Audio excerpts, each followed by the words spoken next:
Hello, welcome to the Winners Find a Way show. I am your host, Trent Clark, CEO of Leadershipity, serial entrepreneur, international speaker, and longtime coach in professional baseball coaching in 3 World Series. And I have got an awesome show for you today on the Winners Find a Way show with Mike Malatesta. Mike, how you doing, buddy?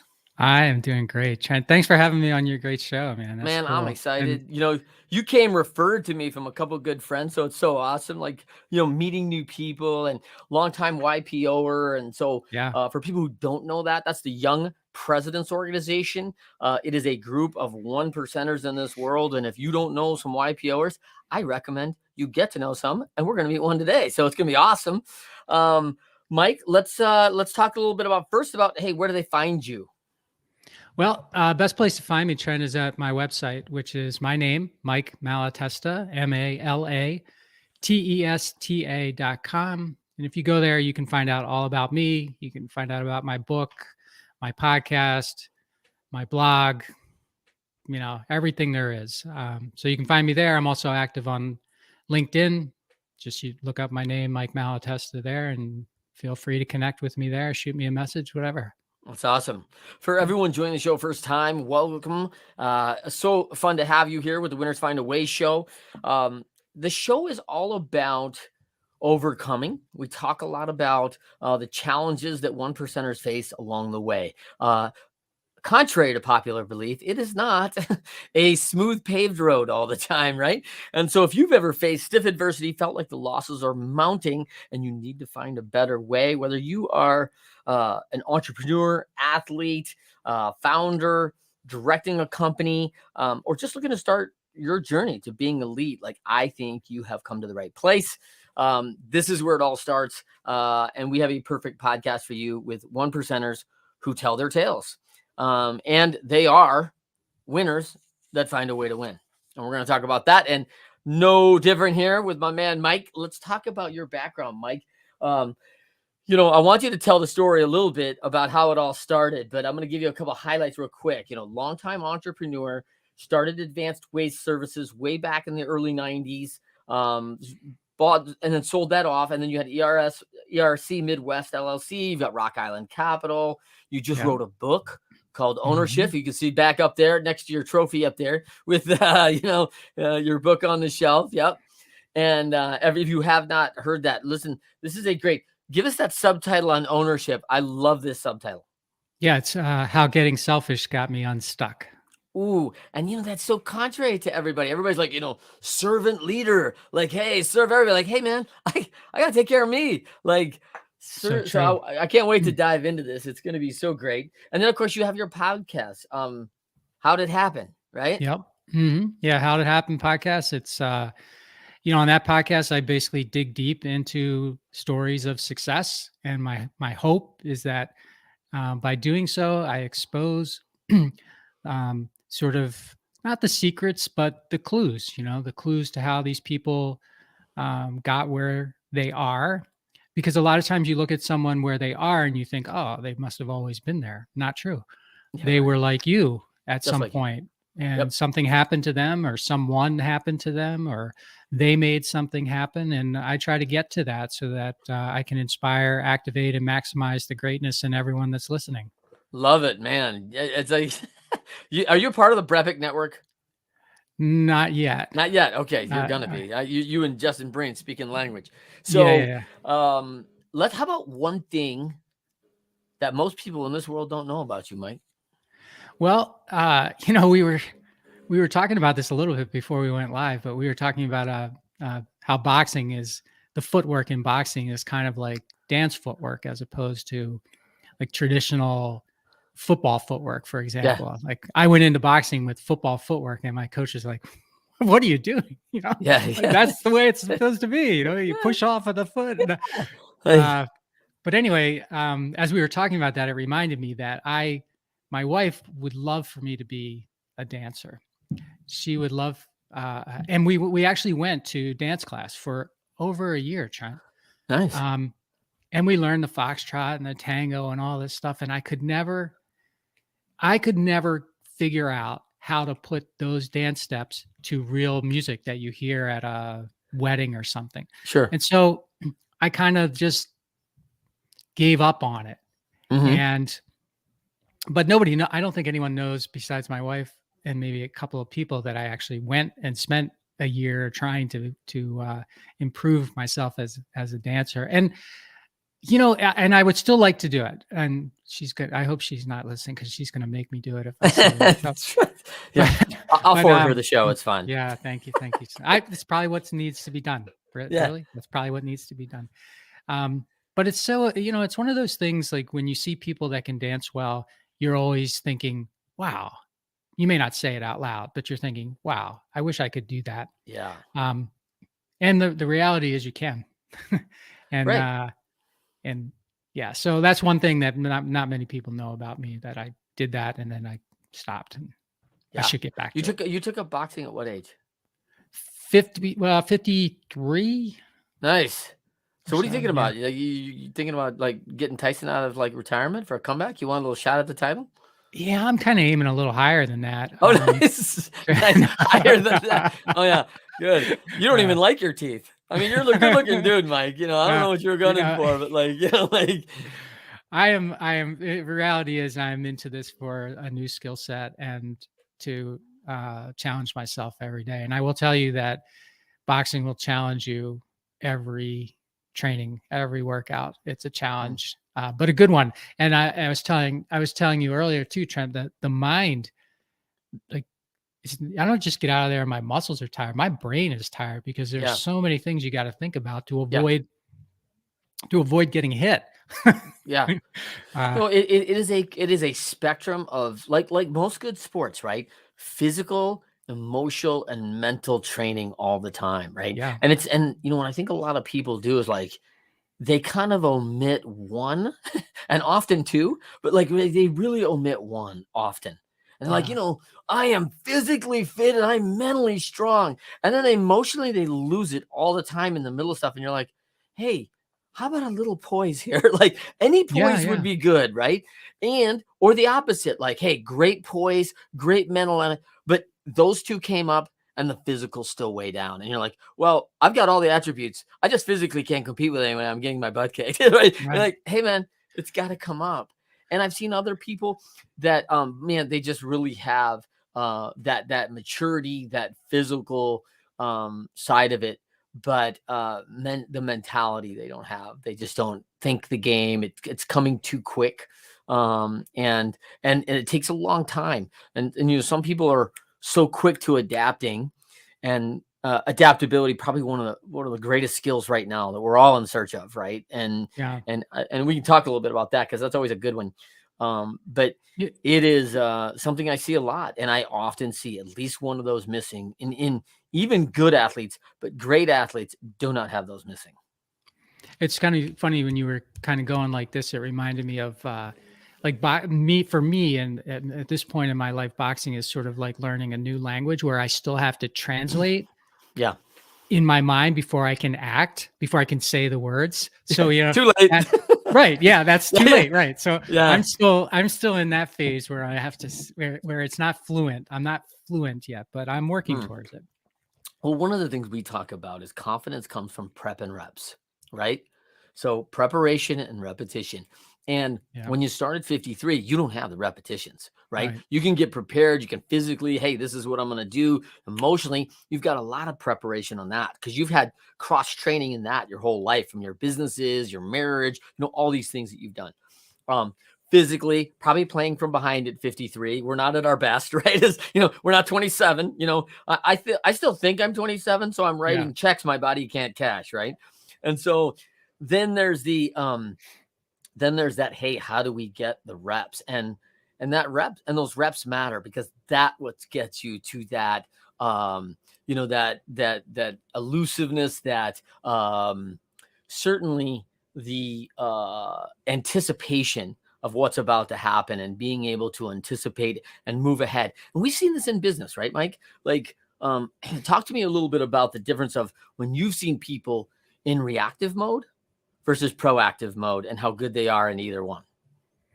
Well, I mean, my experience has been, I lived half of my entrepreneurial career in reactive mode. Yeah. I didn't notice that it was reactive. It didn't feel like it was reactive. It felt like what was necessary. Mm-hmm. It felt like what I should be doing. And it took some really deep falls. I call it a valley of uncertainty. It took some really, for me, a really deep fall into a really deep valley to finally figure out that what all the stuff I was valuing about my actions were really just masking me and preventing me from doing the job I'm supposed to be doing as the leader or the entrepreneur. Mm. So I think a lot of us, you get into whatever you get into, and it becomes something not that you intentionally wished for, but it becomes something that you can't. It just feels like it is. Mm. It's just a part of what it is, and if you don't like it, which happens a lot of times, you end up not liking it, and it can really crush your ambition going forward, and your confidence, and your energy, and all of those things, and your adaptability, like you mentioned, all of those things. And we're conditioning ourselves, right? Good or bad, right? We're conditioning ourselves to stay in this mode if we choose it, right? And because we continue to get prep and reps in that mode.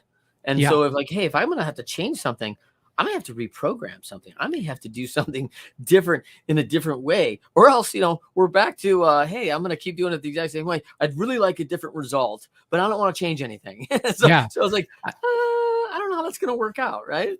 Yeah. I think about it like this sometimes, you're driving along and you come up on, you start to like skid, right? Or you come up on some mud and you just sort of, juice the gas a little bit more and you get through, right?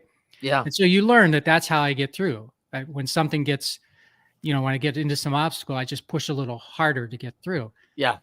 And you keep doing that and you keep doing that, and it works for you. So you're building confidence, like, hey, this is the way you do it. And then, one day you do that, and instead of the car moving forward, next thing you know, you're buried up to the wheel wells in mud, right? You're just completely stuck. Yeah. And really moving along as an entrepreneur or any type of leader, I think is about making shifts along the way. You have to be making, shifts in order for you to make progress. And if you've stopped shifting, the likelihood that you're going to make progress is, I think, small, and the likelihood that you're going to become frustrated is tall. I love that. And we're going to talk, I take it this is a little bit of premise of the OWNERSHIFT book, right? I love this. And I just went snowmobiling with a group of entrepreneurs, right? We were on a forum retreat. And Cool. and it's counterintuitive, right? Your snowmobile sliding out, and hey, to get through the turns, you got to gun it. Right. Like, that's not what you want to do. You're like, brake, don't let me hit the tree. Like, no. You got to actually get through the turn, right? And it's like, gee, you got to lean into that. And that's very counterintuitive, right? Because that's not what we want to do. And of course, then you're thinking like, man, I've mastered these turns. And that's when you end up in the bottom of a ditch, right? Like, you think you just got it down now. Like, hey, look at me, man. Right. I'm like, I'm going to be like, the best in the world. You're like, no, you're not. Like, it's day one. Relax. So, that's so great. So let's talk a little bit about young Mike. Did you like, hey man, there was a moment in time. Do you have an event as a kid that said like, hey, I'm gonna build this multi-million-dollar brand in the waste services system, genre, and build that up, and I'm gonna be worth millions, and I'm gonna sell it for all this money. Like, do you have entrepreneur people around you? Was there something significant that happened that moved you to this path? So you asked a lot of questions there. I'm going to say no to the entrepreneurial path, no to riches, no to any of that, but yes to what I call the entrepreneurial seed. So when I was 4 years old, we lived across the street from a construction company, and in the afternoons, in the summers, I would sit on the curb out in front of our house, and I would watch the guys bring their trucks and their equipment and stuff back to the yard. And I thought that was the coolest thing in the world. Yeah. That I thought that, I love the smoke and I love the noise. I love what the trucks look like. I Yeah. love the exhaust and I love the guys that did the work. To me, they were special, right? I'm just a 4-year-old kid. These guys are doing something special. Look at them maneuvering this equipment around. I mean, that's pretty cool. And I thought to myself that, if I could do that, that would be a great life. And then all that just went away and stayed in my mind, Trent, because, you go to school and then go to high school and, it just, I just wasn't thinking about it anymore. I retained a love of trucks, but I didn't retain any sort of aspirations of doing something with them. I just thought they were cool all the time. Mm. So, when I got into college, I got a job driving a truck for a fencing distribution company. My friend got me the job, and I was on my own, and I was going, I was in Pennsylvania, so I was like Pennsylvania, New Jersey, New York. I mean, I was like 18, 19 years old, and I thought, well, this is pretty cool, But again, not from a business standpoint, just from a driving standpoint. And then between my junior and senior year, I didn't want to drive that fence truck anymore. So I just decided that I wanted to drive a garbage truck. And I started to apply for a summer job. I started to apply at all the local garbage companies, and one of them hired me. And I just liked the trucks. I thought they were cool. So I Yeah. started doing the work. I thought, well, this is really neat. This is a neat business. And I asked the owner, for some career advice. The owner said, hey, you should, there are a lot of big companies now doing this type of stuff. I don't really need a college degree kid here. I just need drivers, So why don't you try to get a job with one of those companies? And I took his advice, and that's what I did. I got a job as a management trainee. And at the time that I was in college in the 80s, there really nobody was talking about being an entrepreneur, at least where I was. Everybody was talking about being a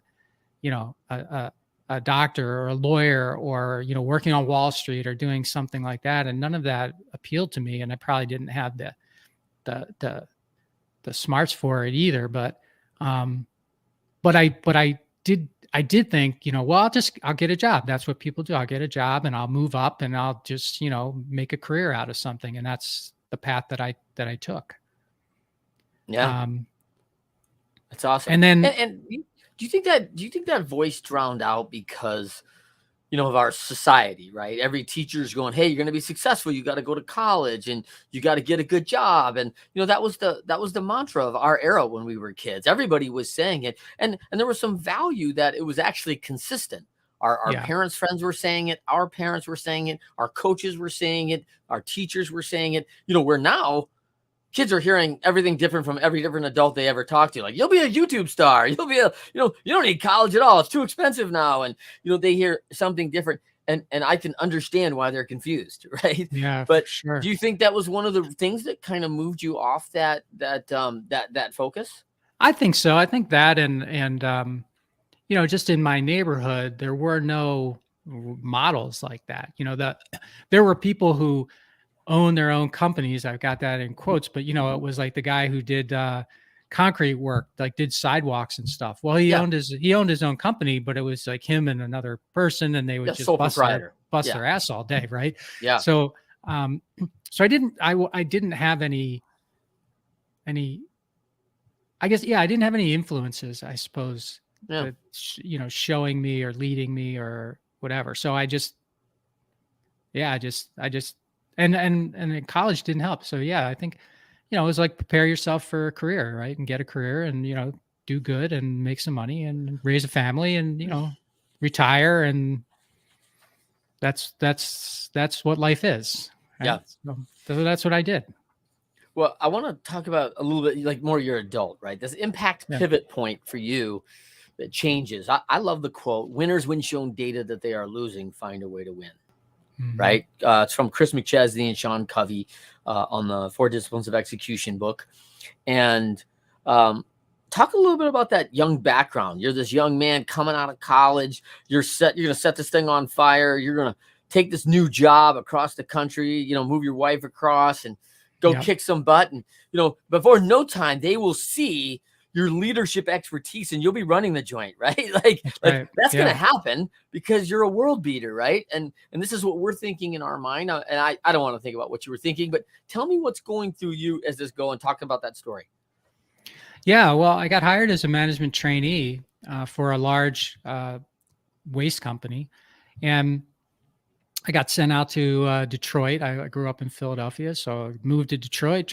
Put all my stuff, drive to Detroit, and start learning the business. And I went from Detroit to back, to New Jersey, to Pennsylvania, a couple places in Pennsylvania, back to Milwaukee, Wisconsin. And my approach was, just work hard, say yes to every opportunity that everything they asked me to do, the answer is yes. Yeah. And it was working. I was moving up, I was moving around, I was getting exposure to different parts of the business. I became a divisional vice president when I was 24 years old. And, which was kind of a heady thing in that Sure. company.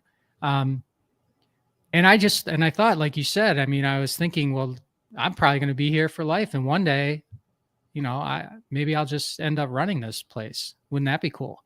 And that's just the path I was on. So all this stuff that I, from when I was 4 was just like back in the background of my mind. And on St. Patrick's Day in 1992, my boss called me and said, "Hey, I want to pop up and talk to you." He was in Chicago, which is about 2 hours away.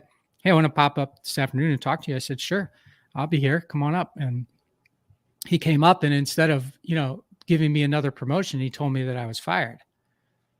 And you're like, "Hey, man, I'm 24. I got rocket fuel, bro. I'm on the way." Like, what are you talking about? Right. So I didn't know what to make of that. Right. But ultimately, and we can get into the specifics, but ultimately that was the thing that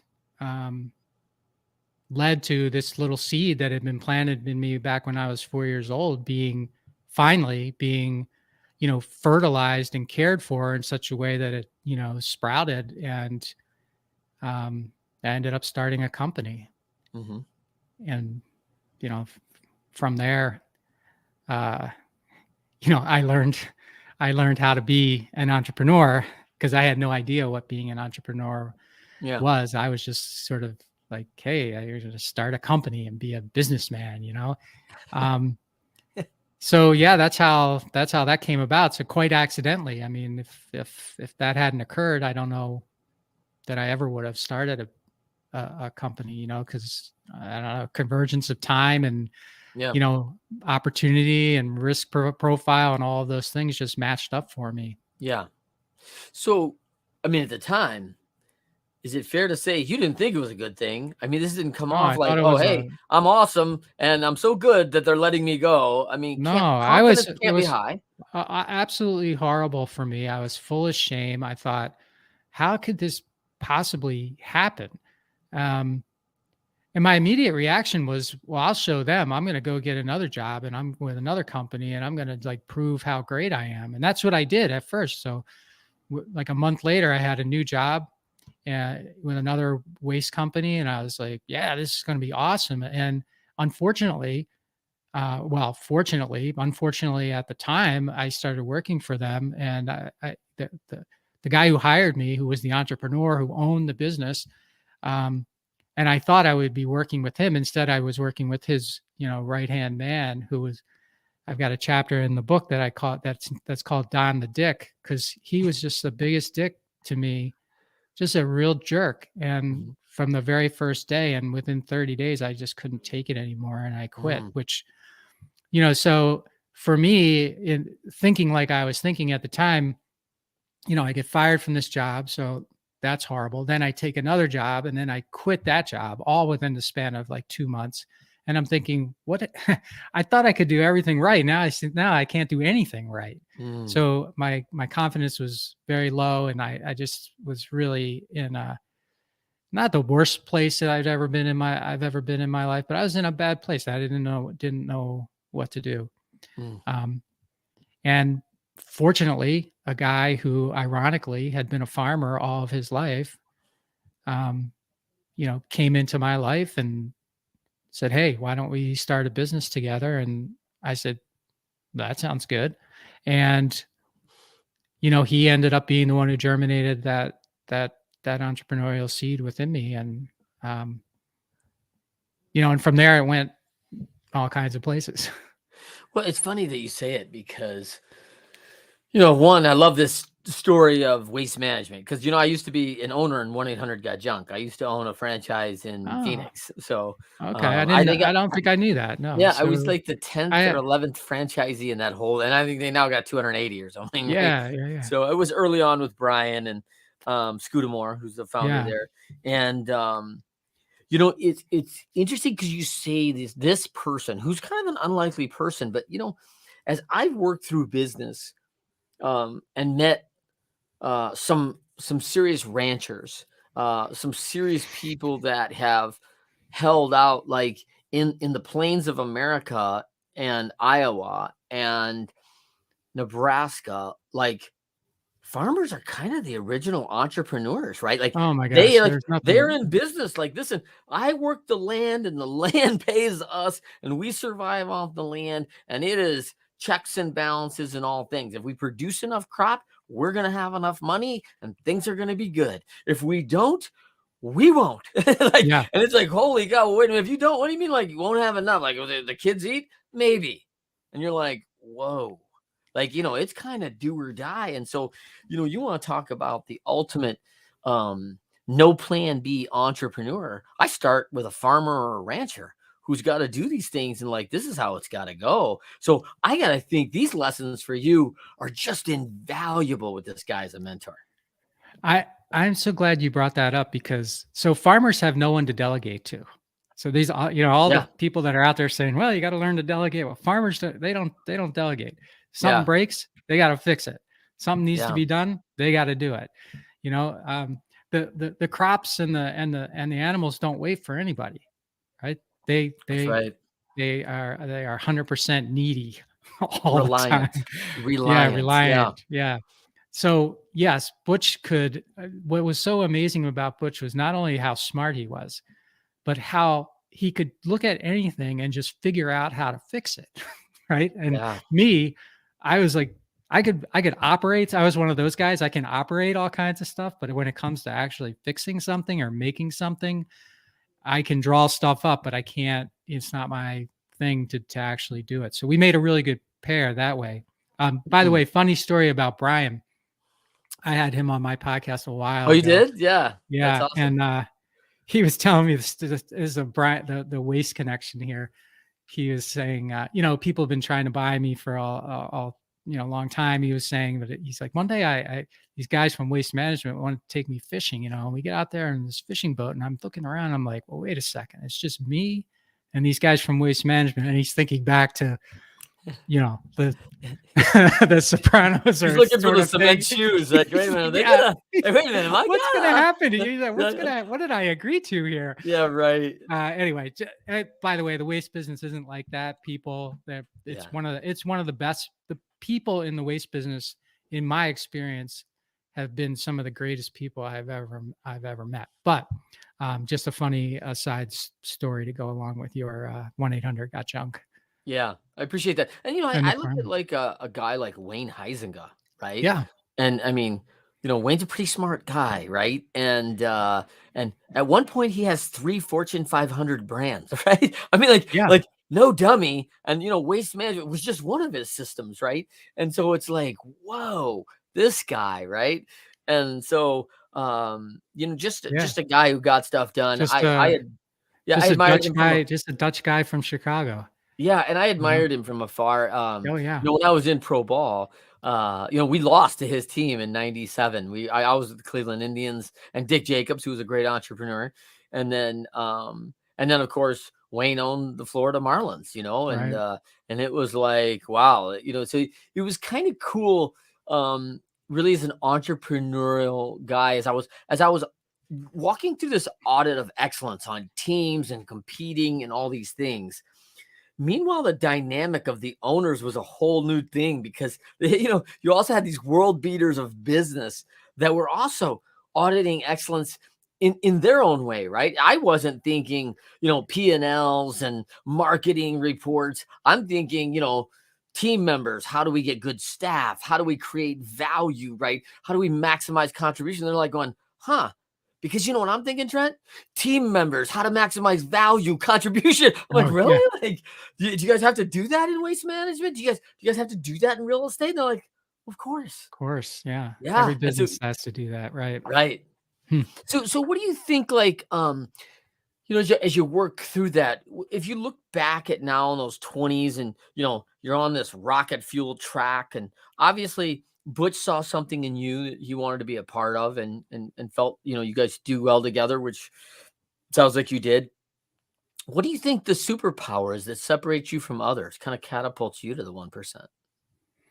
Well, I think the thing that worked really in our advantage, and I don't know if it was the 1% or not, but I say this several times in my book, we were part of the 5% who would do what the 95% of the people wouldn't do. It was as simple Mm, as that. They're mm, at the beginning, which is when I think you need this more than anything else. I mean, Butch would always say, it's a good thing we got strong backs because our brains are not really working that great, but we would do what had to be done no matter what. And I think in so many parts of life, whether it's business, entrepreneurship, or whatever, you have people who are talkers, but when it comes right down to having to do, mm. um, there's only 5%, or maybe there's even less, Trent, that'll actually do what needs to be done. It's a And it's a staggering statistic when you think of, like, EO is I do a lot of speaking and things for them, and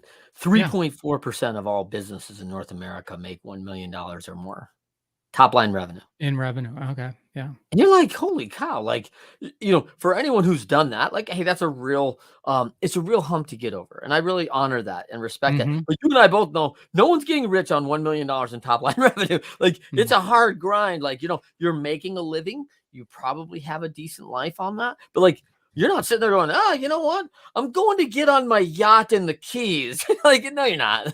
Like, no, you might be going to somebody else's yacht in the Keys for about a day and a half, and then someone's going to call you and you got to go fix it. Right. So, you know, right? yeah. True. Oh, so true. Yeah. That's, yeah, to me, and I didn't realize at the time that I started, but I definitely realize it now. If you're gonna go down the entrepreneurial route, there's only one way to do it, and that's big. Mm, Now, you may not be successful getting big, but it's really not that.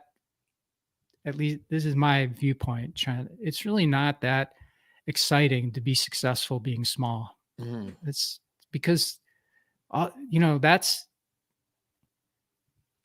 uh, big is big is always challenging your goals. Big is always challenging your capabilities. Big is mhm, always challenging, and creating a bigger future for you, right? So small mhm. is, but so many of us get in. I mentioned the concrete guy.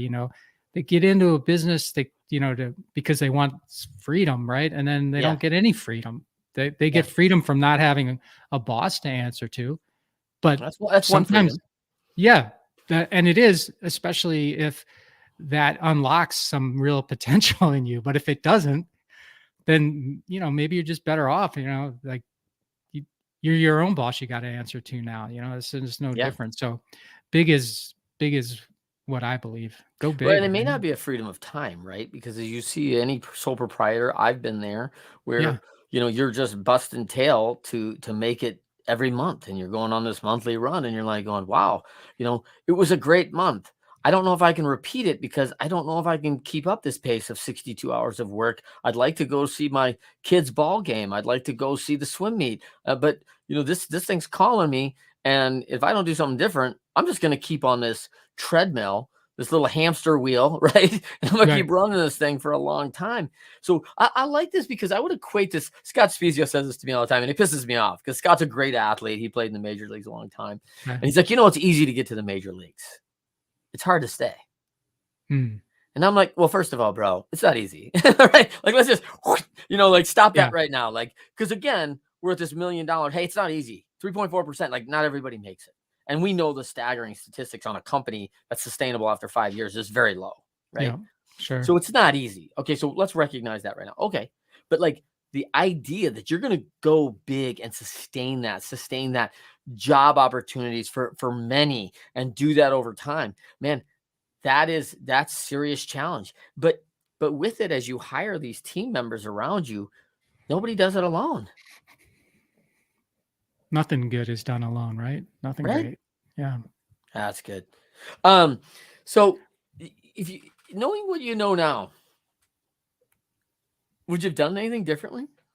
Would you have fought for the job? Would you have done something differently on the corporate side?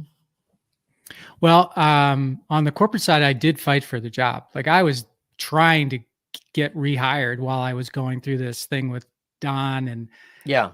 I tried because I thought Trent that, I was like, oh, there must be some kind of mistake here, right? I mean, I should be able to talk myself back into it. Look at what so I did try, and now that I know how the corporate world kind of works, that was maybe a silly thing for me to do, but it's what I felt like I needed to do. But I'm glad it didn't work. I'm glad it didn't work, and I'm glad that I got this other job, and I'm glad that didn't work, because if it wasn't for those two things, as I mentioned, I wouldn't be where I am today. I wouldn't have partnered up with Butch, and we wouldn't have created something special and gotten to work with so many fabulous people and right. all I mean, that. this rearview mirror, right? 2020, right? It's the clarity's totally clear. Yeah. Right. And I really want to honor that and value that, because I hear the gratefulness of what this trial and how it served you. For people that are going through the trial right now, and there's a lot out there, right, man? I mean, it's COVID. They shut my restaurant down. It just feels like things just keep getting stacked up against people, right? They're in the middle of this trial. There's going to be a day probably that they're going to look back and go, wow, listen, the trials, like we learn a lot from the bad stuff, right? As an athlete, I probably learn a lot more from losing than I do winning, right? And the good ones learn from both. And I don't want to discount that. But like, man, the losing stays with you a little longer, right? You're going to practice a little bit harder the week after a tough loss, and especially after you got your butt kicked, right? And so what would you tell someone in the middle of it right now? Well, I'll acknowledge that every situation is different. So if this isn't appealing to someone, that's fine. But ultimately, the lesson that I've learned, and I try to teach the people that I work with, is, you mentioned it. They shut my restaurant down. They did this. They did that. This thing we get into when things don't go our way, where we want to assign blame for that or responsibility for it to someone else, is a losing game. That maybe it feels good around, when you're having some beers with your buddies and they're all like, they've screwed you. Yeah. Well, okay. But your buddies can't change things. And blaming someone else or waiting for someone to come and save you won't work. It doesn't work. So I try to reframe it, and I just say, like, hey man, bad things happen all the time, or things that we perceive to be bad happen all the time. But here's the deal. Whatever we're into as an entrepreneur, whatever we're into and wherever we are, we designed ourselves to get there, plain and simple. So you can acknowledge that or not. If you don't acknowledge that, then I feel like you're going to be stuck, and you're going to be small, and you're going to be feeling all of these things that you don't want to be feeling. But if you do acknowledge it, it does two things. One is, it's like, oh, okay, bummer. Yeah, it's all on me. that sucks, right? But the other part of it is like very freeing, right? Because if I can say to myself, well, look, I'm here because of a system that I designed that put me here, right? It was it was almost exquisitely and expertly designed to put me here, right? So if I'm capable of doing that, and yeah, it got me to a place I didn't want, but that's not the lesson. The lesson is I can design something that works, right? So let's put my energy to designing something that works to produce what I do want out of this, that keeps me going forward. And I feel like that's the point where it starts, right? If you whether it's sports or anything else, if you want to blame where you are or how you're feeling, or why you'll never be successful, or why you want to quit, or any of those things on someone else, okay, do that for 5 minutes, and then like, let's get past it and start thinking, well, this is because of me. I may not want to admit that, and I may not make me happy, but it's true. And where do I go from here? Yeah. And where do I go from here? I mean, it's a big itty, right? That we always talk about.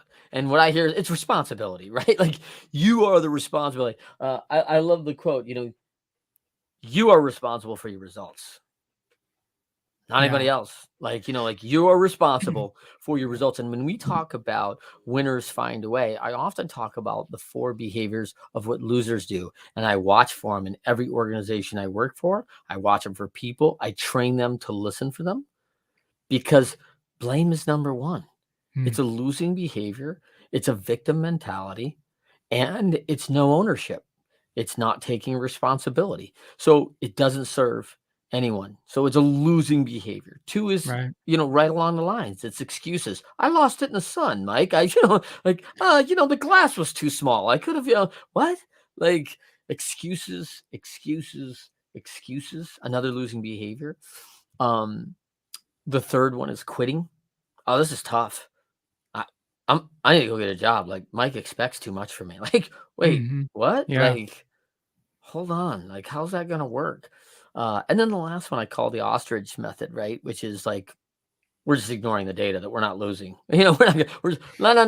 Like, Trent, your good friend Mike says you're down 42-2 at the halftime. I don't think it's going well. No. We're gonna stay with the game plan. This is working. Like, I don't think it's working, right? Yeah. All that's the a good one, KPIs are telling you yeah. you're a loser and you're losing. You've got to find a way, and this isn't Right. it. And you're gonna have to change and adapt. And I see people that will not. They won't own that. They will literally bury their head and nope, not happening. Trent, one of the mind games that I played on myself, and I think it's valuable for a lot of people, is when it comes to this thing about responsibility. So I thought that for a long time, I thought that everything that happened in my business, particularly the things that I didn't like, I was responsible for. Like, they were a part of me. Like, they spoke to who I am. And that's hard. That's hard. That was a lot of weight on me. And so I discovered that wasn't how I should be thinking about things. I can't be responsible personally for everything that goes on. Right. It's not a reflection of me, what someone else did, and I internalize it as I'm responsible for it. However, what I really am, I really have the responsibility for all of these things. So by shifting that, for me at least, and I hope it's valuable for other people, it took the weight of being personally responsible off of me in a way that liberated, got me out of this, helped get me out of this valley where I was just like being crushed by this feeling, and instead said, look, I have the responsibility for what happens here. So it's not me, but it's my responsibility. And just that little change made it feel like I could do it. I could deal Mm. with it, right? I had to deal with it either way on both, no matter how I was thinking about it on both sides. But when I wasn't 100% responsible, when it wasn't a reflection of me, when it wasn't like I thought people are looking at me and going, "Hey, did you know that, they rolled this truck over and spilled shit all over the place?" And, no, that's that.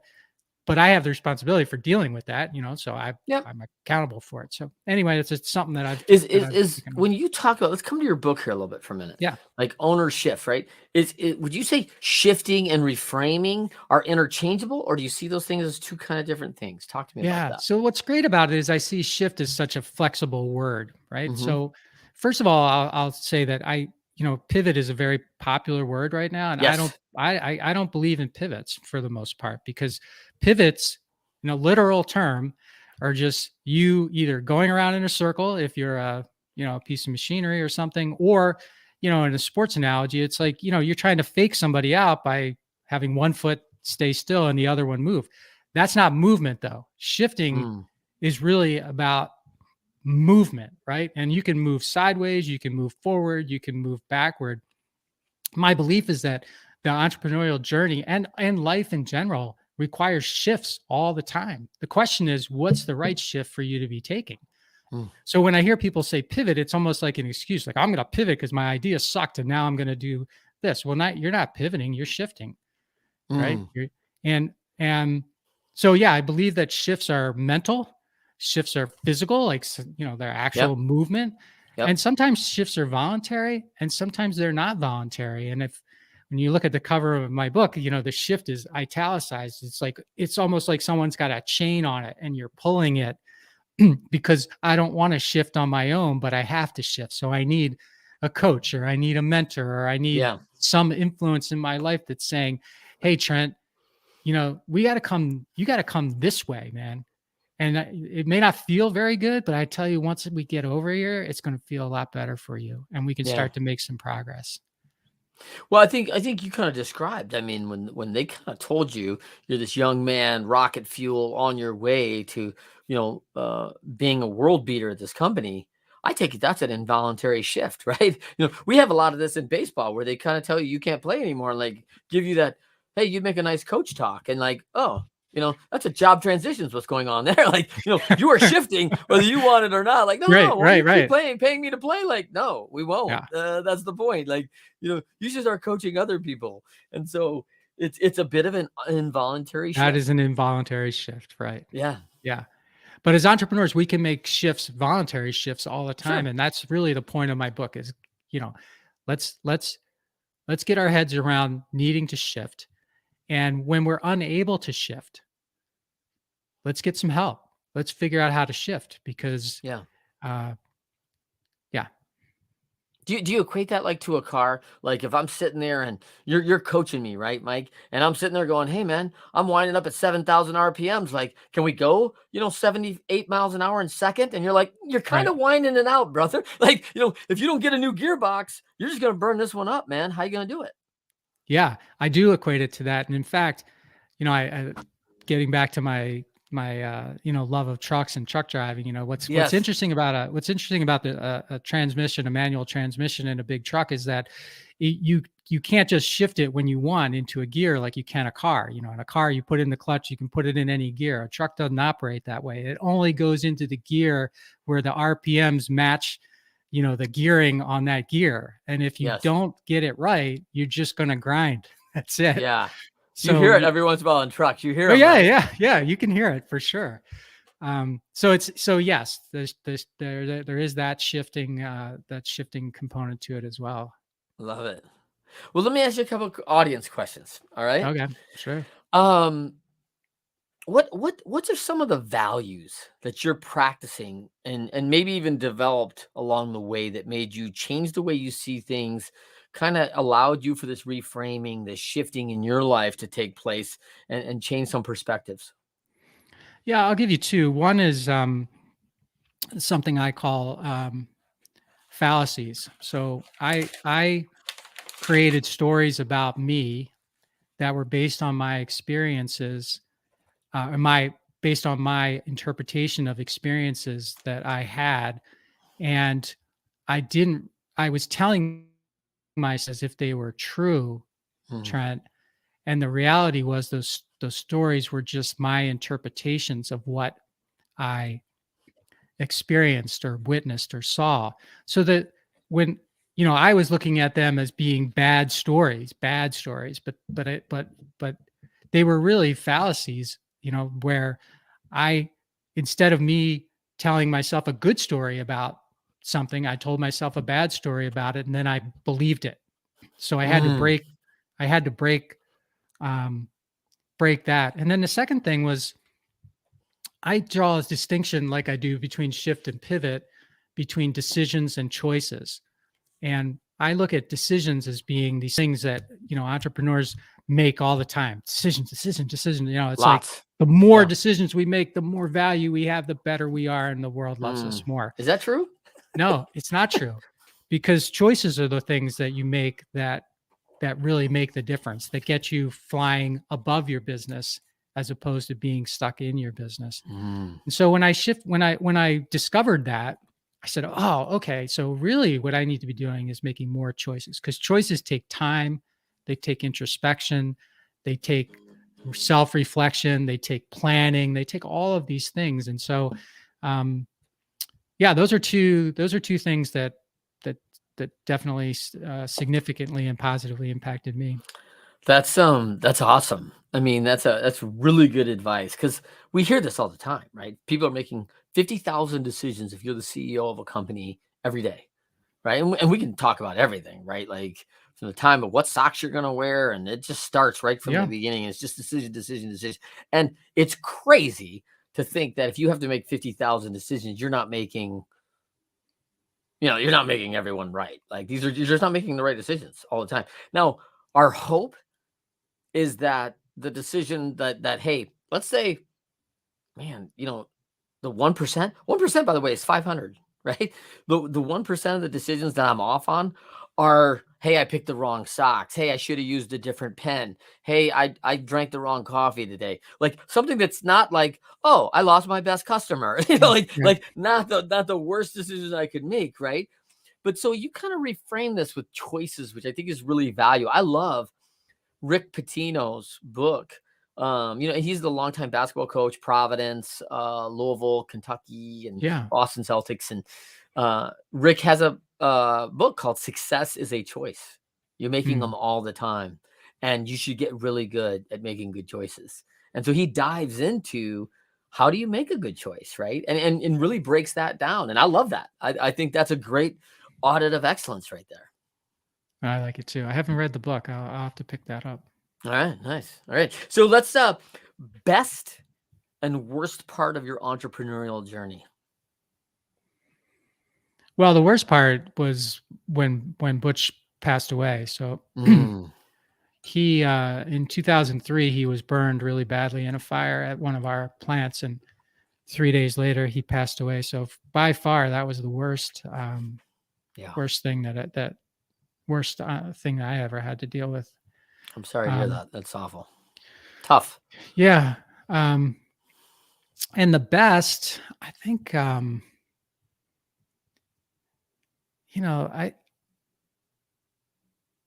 guess I'll say the best was the day we started together.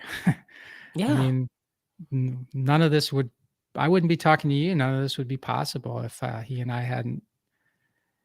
hadn't started. Yeah, it's funny that you say that. Are you watching Ted Lasso? Yes. Oh man, I love Ted Lasso. Yeah, right? I love Ted Lasso. There's so much leadership stuff there. I love like one of the second episodes. He comes out of the apartment. His assistant coach is there, and he goes, "You know what it feels like? First day of school." And you can just see, because we're pumped up, man. You're hopping down the street, man. You got your new kicks on. You're like, yeah, going to school. Got a new shirt for school. And we're excited. We're pumped up. And so, the swirling possibilities of what can be on day one when you and Butch, I just could imagine, I want to be a fly on the wall and feel that energy going, wow, these two are up to something. Look at this. It's palpable, right? Yeah. And speaking of Ted Lasso, talking about shifts, I mean, look at all the shifts that guy's making. And everyone as they go through that. Yeah. Yeah. Really for anyone who hasn't seen it, I'm like, hey man, you just watch it. Like Yeah, just watch watch it. it. And by the way, watch it with subtitles. There's a ton of stuff going on, and you got to hear everything. And the British Oh, humor good is tip. quick, it's witty, and like you got to get in because there's a bunch of little things happening if you're not listening to all of it, right? So let's let me pivot this one. Last question here. Okay. Man, you've had a lot of success. You won a lot. What's the best battle you've ever conquered in your lifetime? The best battle I've ever I'm talking conquered. about the battle. I'm talking about go to war. Like this is it. Yeah. I would say back in 1996, I was indicted for some crimes, right? Mhm. So I'm a few years into my entrepreneurial journey. This comes up, and that's a tough spot. Yeah. And one of my competitors, this was before the internet was being widely used and stuff. So Yeah. one of my competitors finds out about this. He takes it and he mails it to all of the clients that we have that he knows of Of course. anonymously, right? And he'd always been his company was one that we competed hard with because we were new, he was established, and we were taking stuff. Sure. Yeah. Yeah. And I always thought like he ran a crappy business, so it was easy, right? We just ran a good business. He ran a crappy business, but I gave him this opportunity to make him feel like he was superior to me and to us, right? By getting involved in this. And so he sends us all out as if doing so is going to somehow elevate him, right? Like, Yeah. it's not going to, he thinks, well, this is going to, make people feel like I'm superior to this guy. And I just thought, well, at the time, I didn't think this. I thought it was really crappy of him to do that, but I understood why he would. But later I thought, deciding to do that was just you admitting that you weren't as good as us. And you thought, well, here's my chance. I don't need to actually be good. I'll just pretend. And then a couple of years later, his plan didn't work. And a couple of years later, he was going bankrupt and we ended up buying his business and putting him and everybody out of business. It's awesome. Do you have, let's, I got to wrap here. This is so good, man. You and I could talk forever. For anyone, handles real quick, Michael, where do they find you? I'm most active on LinkedIn, which is just my name, Mike Malatesta. And of course, my website is Mike Malatesta, MALATESTA.com. Perfect. I'm at Trent M. Clark on all the social handles, leadershipity.com and leadershipity on all the social handles. Make sure to look for our upcoming ebook, The Pyramid of Leadershipity. Going to be awesome. DM me or email me if you'd like to take the assessment on your leadership. And you can let me know what you think. Trent at leadershipity.com. If you enjoyed today's episode, please continue to rate us 5 stars. And the Winners Find a Way show, we always work hard to find value, delivering stories from the 1%ers and the leaders for every episode. Mike delivered as usual. It's just awesome. I had a quote that I loved thinking about our time together, and thinking about your deal. Culture is a Seth Godin quote. Culture can really be defined in 10 words. This is who we are, and this is what we do. Right? I love that quote. When thinking about kind of what you've shaped in this ownership, like, hey, clarity is a big deal for me. And I just really identified with that in ownership. So is there a quote that you go to when things are tough? Well, this is a quote from Dan Sullivan, who's the founder of Strategic Coach, and it's real simple. It's all progress starts with the truth. So I go to that all the time, and I say it all the time because people often don't want to acknowledge the truth, and you can't make progress unless you acknowledge the truth. Love it. I love it. Now, I've never heard that quote either. That's great. Dan's awfully good. So, Hey, for everybody, thank you for coming on the Winner Find a Way show. Thank you for Mike Malatesta. Thanks so much, Mike. So good to see you, and a bunch of fun having you on. All right. Yeah, it was a blast, Trent. Thank you. Until next time.